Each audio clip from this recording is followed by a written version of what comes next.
Where does the Balkan, Eastern European influence come from?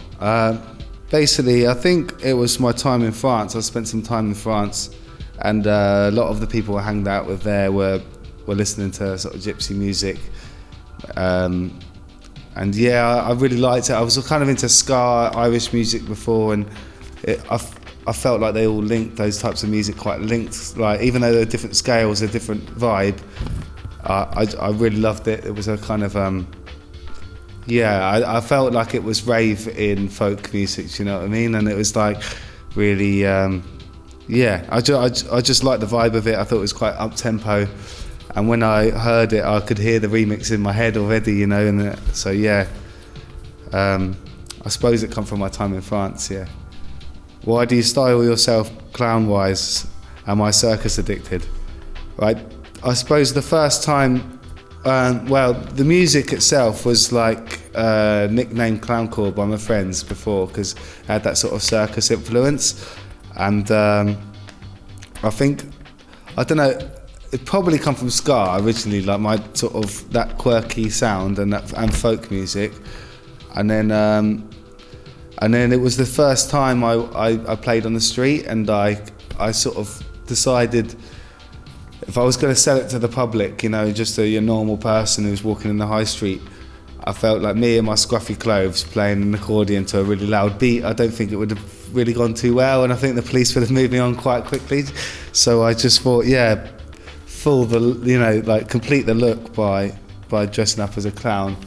And then since then it sort of developed into people specifically asking me to dress up as a clown for my sets, and then I kind of had to do it. And then if I didn't do it, I would sort of disappoint my career. I didn't want to disappoint people, so I just it just kind of went from there really. And then I suppose since I started doing it, I learned more about clowns and stuff, and about the Native American clowns that were like the sacred clown, and that was like basically every tribe has got a chief, but they also have a clown, and basically the clown's role was to take the piss out of and to mock the chief's decision. If he made a decision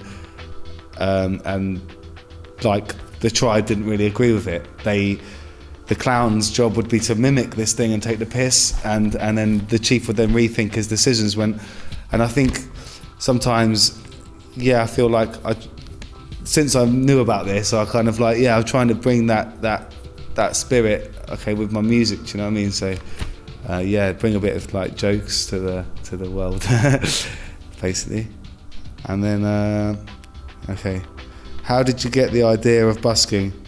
Do you like it more than performing at clubs? A good day busking is really satisfying. Yeah, it's like there's something that you can't get in clubs. Is an 80-year-old woman dancing, a 4-year-old little girl dancing to drum and bass and gabber and stuff. It's like there is something really satisfying with that.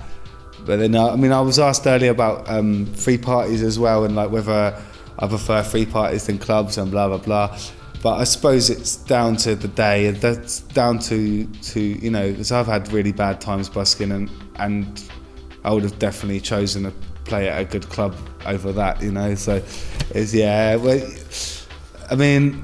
money wise, and also like the money that you make from busking, it's like it kind of means something more, because the money comes in, you have to change it up from coins to notes. It's nice, but at the same time, I'm gonna just mention the squat thing again. Like squat party, a good squat party, might be a club, or a good club night might be a bad day busking. But I think it depends really. Like some club nights are amazing, and I have a really cool spiritual experience, and I won't forget that. So that's basically